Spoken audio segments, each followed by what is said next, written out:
জন্মার্ধ হয়েও মেলেনি প্রতিবন্ধকতার কোনো সরকারি শংসাপত্র, নেই আধার কার্ড, মেলেনি রেশন। বিভিন্ন সরকারি সুযোগ সুবিধা থেকেও বঞ্চিত বছরের পর বছর। দুর্দশার মধ্যেই দিন কাটছে সরব মহিলারা। দৃষ্টিহীন বৌমাকে নিয়ে ঝাড়গ্রামের ব্লক আধিকারিকের দফতরে ঝাড়গ্রাম ব্লকের কালাছড়িয়া গ্রামের সরব বয়স্কা শাশুড়ি। জন্মার্ধ বৌমার প্রতিবন্ধকতার কোনো সরকারি শংসাপত্র নেই, আধার কার্ড না থাকায় মেলে না রেশনও। তাই সরকারি অনুদানের আশায় সরব জনজাতির দুই মহিলা। বারংবার দৌড়াদৌড়ি পঞ্চায়েতে, বিডিও দফতরে। দুবেলা দুমুঠো ভাতের জন্য আজও ভিক্ষেই ভরসা অলকা আর ববিতা ভোক্তার। দুয়ারে ভোট করা নাড়লেও উন্নয়নের গাল ভরা প্রতিশ্রুতি শোনা যায় শাসক দলের তরফ থেকে। তখন বাড়তি গুরুত্ব পান জনজাতিরা। এমনকি দুয়ারে সরকার শিবিরের আয়োজন করা হচ্ছে প্রকল্পের আওতায় আনতে।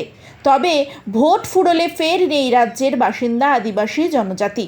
খাস ঝাড়গ্রাম জেলায় অলকা ববিতাদের সংখ্যা বেড়েই চলেছে। বঞ্চিত এমন আদিবাসীদের প্রাপ্য মর্যাদা পাইয়ে দিতে এবার কিন্তু এগিয়ে আসছে জেলার আইনি সহায়ক। রাজ্য বাজেটে ফি বছর বড় অঙ্কের অনুদান ধার্য হয় শুধুমাত্র মহিলাদের জন্য। আর সেখানে লক্ষ্মীর ভাণ্ডার কিংবা বয়স্ক ভাতা হলো জনপ্রিয় প্রকল্প। কয়েক মাসের ব্যবধানে ব্লকে ব্লকে একাধিক দুয়ারে শিবির সত্ত্বেও ওই সমস্ত জনহিতকর প্রকল্পের সুবিধা থেকে বঞ্চিত ঝাড়গ্রাম জেলার লোধা। তাই সরব জনজাতির মানুষজন। আমি আমার রেশন কার্ডে আমাকে খেতেও দিচ্ছে নি, চাল পাল দিচ্ছে নি, আমি সরকার থেকে কিছু সাহায্য পাচ্ছি নি, আরে ঠান্ডায় মরছি, কিছু ঢাকাও পাচ্ছি নি। আর আমি যদি দুটি মাগুন করে নিয়ে আসছি, বুড়ি মাটা চাল থাকলে তো রান্না করে দিবে, আর যদি না পারি তাহলে কি রান্না করে দিবে। তার জন্য সাহায্য খুঁজে আসছি আমি বিডিও অফিসকে, যে কিছু চাল পেলে নিয়ে যাই খাবো। আমার অনেক কষ্ট। তোমার তোমার শারীরিক কি প্রবলেম সমস্যা আছে? অন্ধ? আমি একবারে অন্ধ, কিছু দেখতে পাইনি।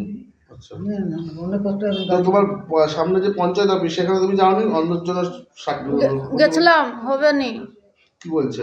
তোমার অন্ধ আর করতে পারবো না, আমি কিছু করতে পারবো না, তুমি বিডিও অফিস যাও। বিডিও অফিস আসলো, বিডিও অফিস বলছে দাঁড়াও, ওখানে হবে নি, পরে হবে। তাহলে আমি কবে হবে? আমার নাম হচ্ছে মোহিত কুমার বেজ। আমি জেলা আইনি পরিষেবা কর্তৃপক্ষের একজন পার্শ্ব আইনি সহায়ক। তো এটা কি মূলত কি হয়? মূলত কাজটা হচ্ছে আমাদের যে গরিব মানুষের কাছে আইনের বার্তাটাকে পৌঁছে দেওয়া, মানুষকে আইন বিষয়ে সচেতন করা। সর্বোপরি মানুষের যে সমস্ত সমস্যাগুলো তারা মুখোমুখি হচ্ছে বিভিন্ন দপ্তরে গিয়ে, তাদেরকে আমরা সাহায্য করি। কখনো থানাতে, কখনো রেশন দপ্তরে, কখনো বা আধার সেন্টারে, কখনো বিডিও অফিসে, কখনো ডিএম অফিসে, কখনো এসডি অফিসে। যেখানেই মানুষ আইনের সহায়তা দরকার, মানে তার সাহায্যের দরকার, সেই সাহায্যগুলো আমরা তাদেরকে করছি। এই ভদ্রমহিলায় কীরকম? এই ভদ্রমহিলা দুজন আজকে বিডিও অফিসে এসেছিলেন। তাদেরকে দেখে আমি জিজ্ঞেস করলাম যে আপনারা কী কারণে এসেছেন।